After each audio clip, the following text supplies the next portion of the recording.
भविष्य में जब पृथ्वी आहिस्ता आहिस्ता गर्म होने लगी और ओजोन लेयर भी तबाह होने लगा, तो इससे पृथ्वी पर इंसान का जीना मुश्किल हो गया। उस समय एक वैज्ञानिक ने कुछ प्रयोग किए कि शायद पृथ्वी का क्लाइमेट फिर से ठीक हो जाए, मगर वो नाकाम रहा। बल्कि उस प्रयोग के नाकाम होने की वजह से लाखों इंसान बीमार हो गए। अब धरती मर रही थी। आखिर में ये फैसला किया गया कि अब इंसान को जीने लायक ग्रहों पर भेज दिया जाएगा। इसीलिए दुनिया के सभी देश एक हो गए और उन्होंने द आर्क नाम के अंतरिक्ष यान बनाए। समय के साथ साथ हर आर्क में इंसानों को नए ग्रहों पर आबाद करने के लिए ले जाया जाता। यही इंसानियत की आखिरी उम्मीद थी। सबसे पहले यान आर्क 1 ने पृथ्वी से उड़ान भरी थी। ये 6 साल का लंबा सफर था। 200 इंसानों को सबसे पहले एक जीने लायक ग्रह पर ले जाया जा रहा था। पर क्या अंतरिक्ष इतना ही शांत है जैसा हम सोचते हैं? क्या ये बचे कुचे इंसान अपनी मंजिल पर पहुंच पाएंगे? क्या ये सब इतना आसान होने वाला है? कौन जाने इस अनंत ब्रह्मांड में क्या क्या राज छुपे हैं। तो दोस्तों चलिए इस बार आपको ले चलते हैं अंतरिक्ष के इस रोमांचक सफर पर। ये सीरीज है द आर्क, 2023 में रिलीज हुई। फिलहाल ये नेटफ्लिक्स, HBO और Amazon प्राइम पर अवेलेबल तो नहीं है और ना ही हिंदी में। ये हमारे लिए कुछ दिन का सफर होने वाला है, इसलिए अगर सब्सक्राइब नहीं किया तो कर दे। कहानी की शुरुआत होती है और हम अंतरिक्ष यान आर्क 1 को देखते हैं, जिसने आज से 5 साल पहले पृथ्वी से उड़ान भरी थी। इसमें 200 इंसानों को एक नए ग्रह प्रोक्सिमा बी पर आबाद करने के लिए ले जाया जा रहा है। 6 साल का ये लंबा सफर गहरी नींद में गुजरने वाला था। सभी इंसान गहरी नींद में थे और इन्हें जगाया जाता सिर्फ 2 हफ्ते पहले, जब ये अपनी मंजिल प्रोक्सिमा बी ग्रह पर पहुंचते। मगर किस्मत साथ नहीं देती। एक दिन जब ये यान अपने रास्ते पर था, क्रायोबे में हम देखते हैं कि सभी मुसाफिर अपने पॉड्स में सो रहे हैं। शिप का अलार्म बजने लगा क्योंकि कोई चीज टकराई थी। क्रायोबे धीरे धीरे टूट रहा था। तभी एक पॉड में टेक्निकल खराबी आ जाती है। जो इंसान इस पॉड में थी वो जाग गई। होश संभालते ही वो देखती है कि शिप खतरे में है। अच्छी बात ये थी कि ये औरत असल में इस शिप की लेफ्टिनेंट है। इसका नाम शेरन गार्नेट है। ये जल्दी से अपने पॉड से निकलती है, शिप का जायजा लेती है। ये समझ गई कि शिप से कोई चीज टकराई है और अब क्रायोबे इस शिप से अलग होने वाला है। ये जल्दी से कंप्यूटर में कोड एंटर करती है। अब जितने भी इंसान गहरी नींद में थे वो आहिस्ता आहिस्ता से जागने लगे। समय बहुत कम था। शिप का लाइफ सपोर्ट सिस्टम भी जल्दी बंद होने वाला था, जिसका मतलब कि आर्टिफिशियल ग्रेविटी और ऑक्सीजन दोनों ही बंद होने वाले थे। इसलिए इन लोगों को जल्दी से शिप के किसी सुरक्षित जगह में जाना था। लेफ्टिनेंट गार्नेट सभी को निकलने के आदेश देती है। कुछ लोगों के स्लीपिंग पॉड्स मलबे तले दब गए। इन्हीं में से कैप्टन भी थी, जिसे ट्रेंट नामी एक लड़का बचाने की बहुत कोशिश करता है। मगर क्रायोबे जल्द ही तबाह होने वाला था, इसलिए शेरन ट्रेंट को वहां से निकाल लेती है। सभी दरवाजे बंद किए जाते हैं। इतने में आर्टिफिशियल ग्रेविटी भी बंद पड़ जाती है और लाइफ सपोर्ट सिस्टम भी। मगर क्रायोबे से निकलते समय सभी मुसाफिरों ने हेलमेट्स पहन लिए थे। शेरन जल्दी से सिस्टम की मदद से लाइफ सपोर्ट सिस्टम और आर्टिफिशियल ग्रेविटी को वापस लाने की कोशिश करती है। शिप के बाहर का मंजर हमें दिखाया जाता है। जो हिस्सा शिप से अलग हुआ था, एक टुकड़ा, वो एक चैम्बर में अटक चुका था। मगर मैनुअली ऑपरेट करने की वजह से जैसे ही शिप का वो हिस्सा घूमने लगा, उसमें फंसा वो टुकड़ा भी निकल जाता है, जिससे आर्टिफिशियल ग्रेविटी तो लौट आती है और कुछ देर बाद लाइफ सपोर्ट सिस्टम भी ऑन हो जाता है। शेरन गार्नेट अपना हेलमेट उतारती है। शिप तबाह होने से बच गया और ये लोग मरने से, मगर काफी नुकसान हो चुका है। कुछ देर बाद जब सभी लोग अपना होश संभालते हैं तो शेरन लेफ्टिनेंट स्पेंसर लेन से मिलती है। शेरन लेन से कहती है कि हमें कमांडर को जगाना होगा, हालांकि लेन कहता है कि मुझे नहीं लगता ये ठीक रहेगा। तो शेरन कहती है कि ये एक इमरजेंसी है, हम मरते मरते बचे, शिप तबाह होने वाला था, ये जरूरी है। ये इमरजेंसी नहीं तो और क्या है। असल में शिप के 2 क्रायो बे थे। कैप्टन, कमांडर और हाई रैंक के ऑफिसर्स एक अलग सेक्शन में थे और ये मुसाफिर और इनके साथ लिeutenants एक अलग सेक्शन में। तो जैसे ही लेन और शेरन कमांडर के सेक्शन में जाते हैं, ये देखकर वो हैरान रह जाते हैं क्योंकि वो पूरा का पूरा सेक्शन शिप से अलग हो चुका था। इसका मतलब कि इस शिप को चलाने वाले सभी काबिल और हाई रैंक के ऑफिसर्स अब नहीं रहे, सिवाय 3 लिeutenants के, जिसमें 2 को हमने देख लिया, लेन और शेरन। अब ये जो बाकी लोग हैं ये ज्यादातर मुसाफिर है। अभी द आर्क 1 स्पेसशिप में 150 इंसान जिंदा है। ये सभी किसी न किसी फील्ड से है, मगर ये उस ग्रह को आबाद करने के लिए जा रहे थे। ये सभी प्रोफेशनल थे। इन्हें इस यान की थोड़ी बहुत ट्रेनिंग भी मिली थी, मगर इनके आने का मकसद इस शिप को चलाना या इस पर काम करना नहीं था, सिवाय कुछ लोगों के। खैर, जैसे जैसे ये कहानी आगे बढ़ती जाएगी आप सब समझ जाओगे, मगर अब आप ये बात याद रखें, प्रोक्सिमा बी तक पहुंचने में 1 साल लगने वाला है।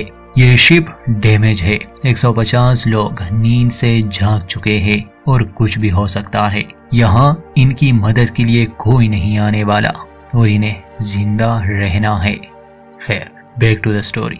कुछ समय के बाद सभी लोगों को मेडिकल बे में लाया जाता है क्योंकि ये सभी पिछले 5 सालों से सो रहे थे और इनके शरीर में काफी बदलाव आ चुके थे।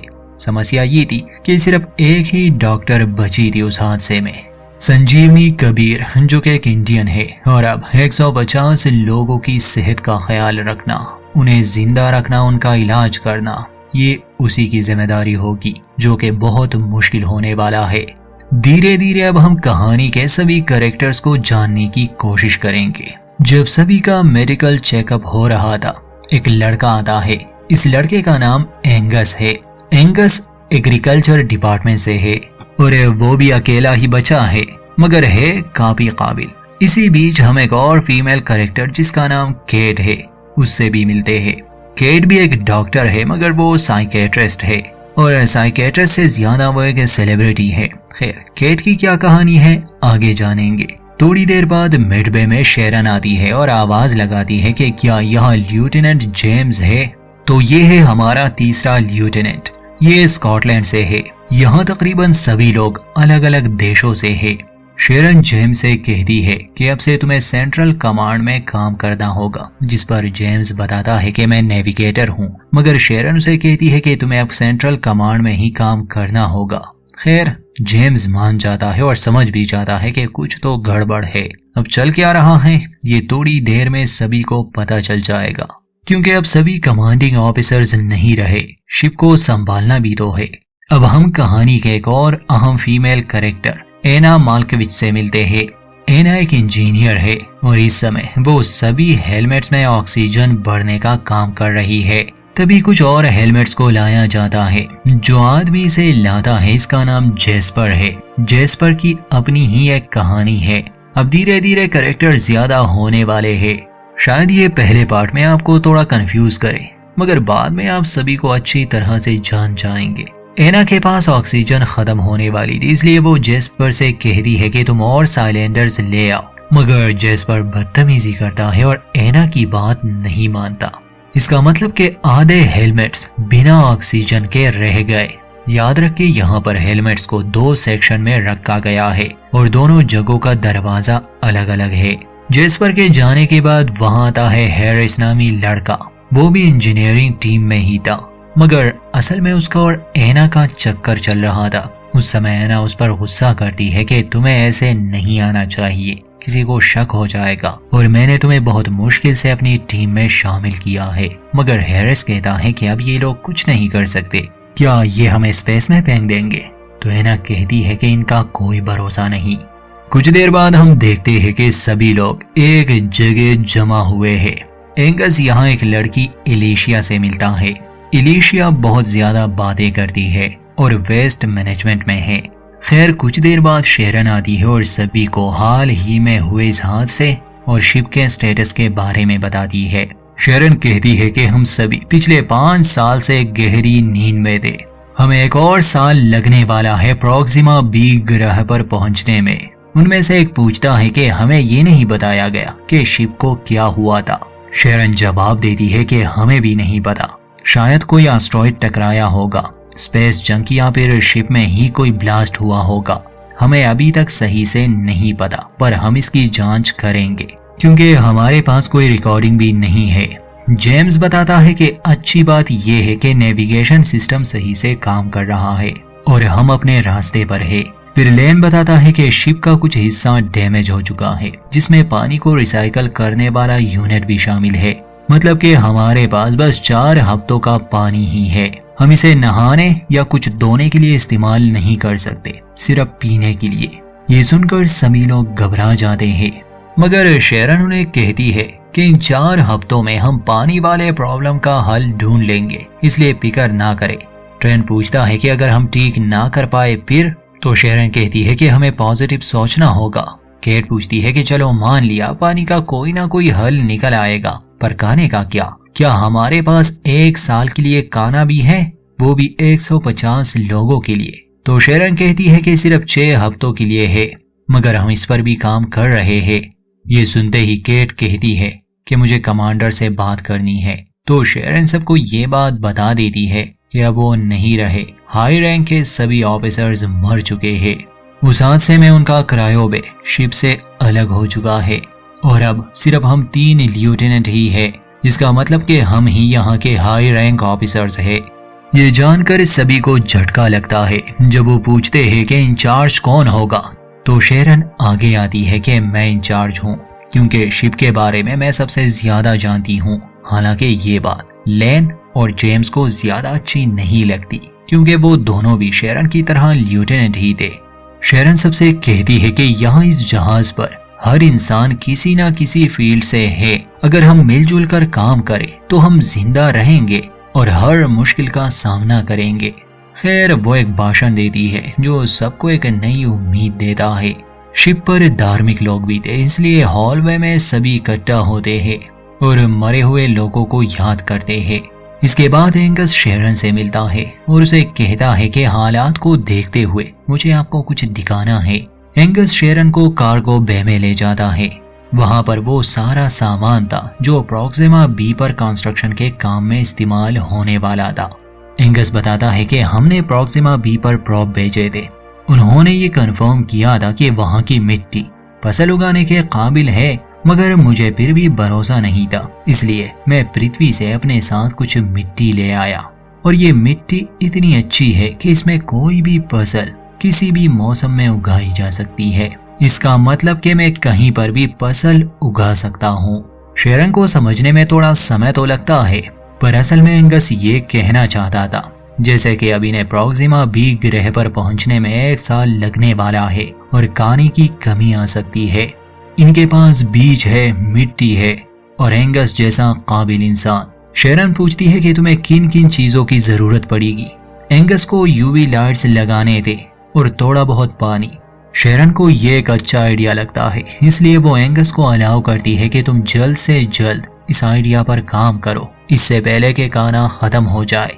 एंगस उस कार्गो बे को पूरी तरह से खाली करवाना चाहता था, क्योंकि अब अंतरिक्ष यान पर होगी खेती बाड़ी। सीन केट पर शिफ्ट होता है, जैसे कि अब नहाने पर पाबंदी लगाई गई थी, क्योंकि शिप पर पानी की कमी जो थी और वाटर रिसाइकलिंग यूनिट भी खराब हो चुका था। इसके बावजूद केट वॉशरूम में जाती है और नहाने की कोशिश करती है, मगर फेलिक्स नामी सिक्योरिटी वाला जो अपने काम को बहुत सीरियस लेता है वो उसे रोकता है। हालांकि केट उसे झांसा देने की कोशिश भी करती है, मगर फेलिक्स उसे वहां से निकाल देता है। सीन मेंटेनेंस वालों पर शिफ्ट होता है, यानी कि ईवा और उसकी टीम पर। अब कार्गो बे को खाली करवाया जा रहा था।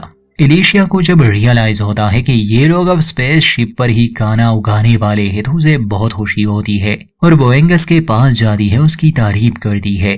एंगस इस बात से खुश हो जाता है और एलिशिया से पूछता है कि तुम वेस्ट मैनेजमेंट में हो ना, तो हमें फर्टिलाइजर की जरूरत पड़ेगी, ढेर सारे फर्टिलाइजर्स की। एलिशिया इसके लिए मान जाती है क्योंकि वही उसका काम था। ब्रिज पर दिखाया जाता है कि ट्रेंट कम्युनिकेशन लॉग्स को देख रहा है। उसके परिवार की तरफ से 4 साल पहले के वीडियो मैसेज मिला था। वो लेन से पूछता है कि पिछले 4 साल से हमें पृथ्वी से कोई संदेश नहीं मिला, आखिर ऐसा क्यों? लेन इसका जवाब नहीं दे पाता, बल्कि अब तो ट्रेंट को शक होने लगा इस मिशन पर। मगर लेन उसे कहता है कि हम में से हर कोई अपने मकसद में कामयाब नहीं होगा, सिर्फ मजबूत लोग ही जिएंगे। ये बातें चल ही रही थी कि तभी ब्रिज की पावर कट जाती है।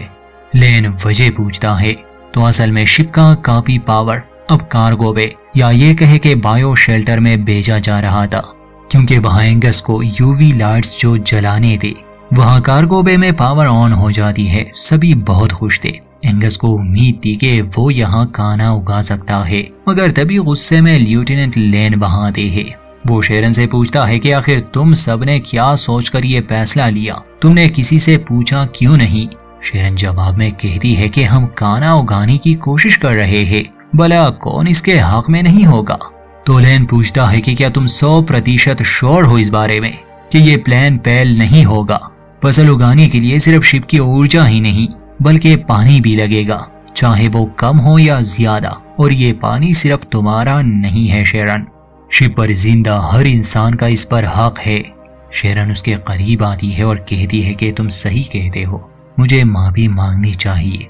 मैंने तुमसे नहीं पूछा, पर तुम्हें भी सबके सामने मुझे बेइज्जत नहीं करना चाहिए था, बल्कि अकेले में ये सब कहना चाहिए था। और आगे से शेरन एक मीटिंग रखती है। अब जो भी काम होगा सब मिलजुल कर फैसला लेंगे, मतलब कि सभी हेड ऑफ डिपार्टमेंट्स अब ये एक मीटिंग रूम में जमा हो जाते हैं। ये सभी वो लोग हैं जिन्हें हम शुरू से जान गए। जेम्स पूछता है कि आखिर हम ये बहस क्यों कर रहे हैं? हमारे पास खाने की कमी है तो कोशिश करने में क्या हर्ज है? वैसे भी अगर हमें खाना नहीं मिला हम मर जाएंगे, इससे तो अच्छा कि कोशिश करें। बाकी सभी इस बात पर राजी थे कि वो शिप पर खाना उगाए। बस लेफ्टिनेंट लेन को लगता था कि ये प्लान फेल होगा और कुछ दिनों का पानी वेस्ट होगा, मगर अंत में सभी इस बात के लिए मान जाते हैं। ईवा और उसकी टीम टूल सेक्शन में वो पुर्जे ढूंढ रहे थे जिससे वाटर फिल्ट्रेशन का यूनिट ठीक हो सकता है। पावर ना होने की वजह से वहां अंधेरा था, मगर मेंटेनेंस वाले वहां की पावर को ठीक कर देते हैं। सच तो ये था कि अभी तक इन्हें पता भी नहीं कि शिप में कौन कौन सी खराबियां है। कुछ देर बाद दिखाया जाता है कि ट्रेंट मेड बे में है और एक्सरसाइज कर रहा है। इस समय मेड बे में उसके अलावा कोई नहीं था। डॉक्टर सन आती है तो उसे पूछती है कि आज तो तुम्हारा कोई मेडिकल चेकअप नहीं था। तो ट्रेंट जवाब में कहता है कि ये सूट मुझे पागल कर रहा है और मुझे सांस लेने में तकलीफ हो रही है। डॉक्टर सन जब उसकी रिपोर्ट्स देखती है तो कहती है कि तुम्हारे रिपोर्ट्स तो नॉर्मल है। दोस्तों असल में अब शिप में ऑक्सीजन का लेवल गिर रहा था। ट्रेंट पर सबसे पहले असर हुआ और ये कहने की देर थी कि शिप का लाइफ सपोर्ट सिस्टम फिर से बंद पड़ जाता है।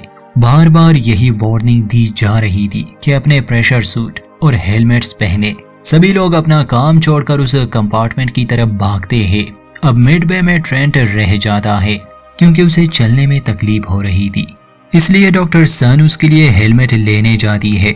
मगर शिप के सिस्टम में इतने एरर्स आ जाते हैं कि सभी डोर्स अब लॉक होने लगे थे, इसलिए ट्रेंट मिड बे में ही फंस जाता है और बाकी लोग अलग अलग जगहों पर। जाने से पहले डॉक्टर सन ने उसे एक मास्क दिया था, मगर उसमें ज्यादा ऑक्सीजन नहीं होती, इसलिए आगे चलकर ट्रेंट की हालत खराब होने वाली है। क्योंकि जब हेलमेट लिए सन वापस आती है वो दरवाजे को नहीं खोल पाती। स्पेसशिप का लाइफ सपोर्ट सिस्टम बंद पड़ गया किसी एरर की वजह से। ब्रिज पर इसे कोई नहीं समझ पा रहा था।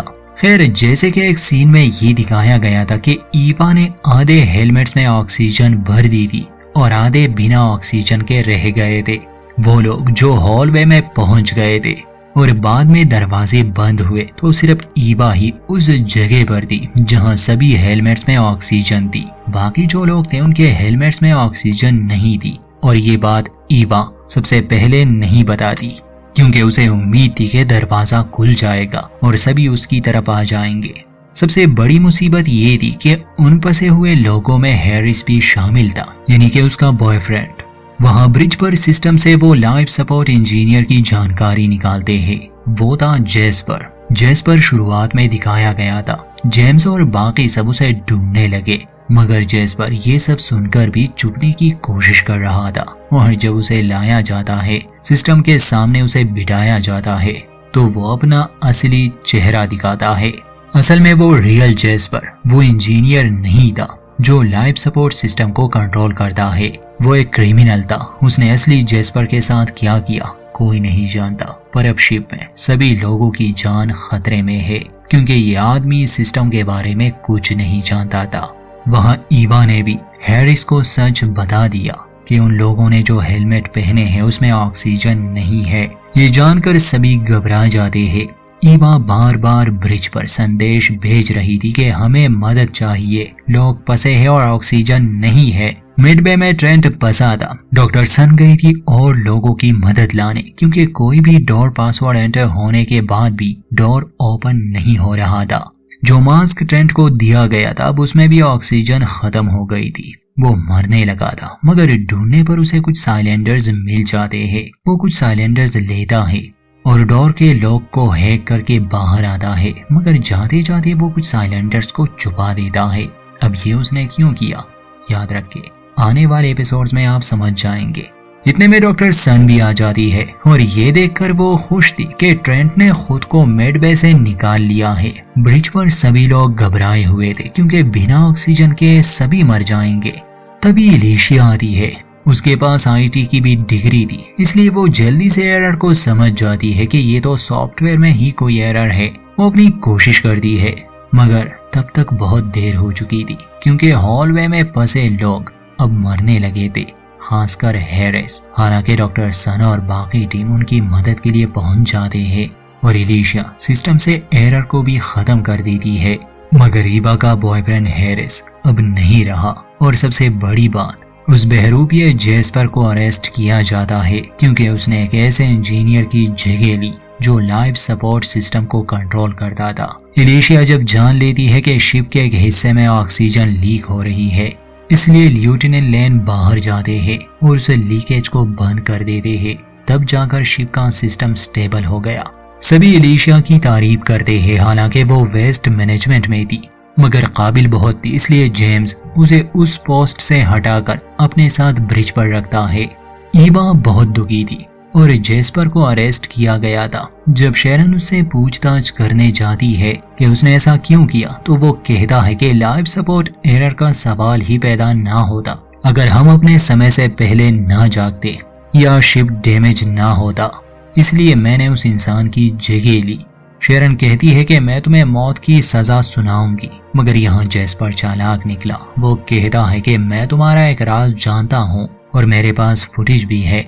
वो फ्लोरिडा की कोई बात करता है, जिसे सुनकर शेरन के चेहरे के हाव भाव एकदम से बदल जाते हैं।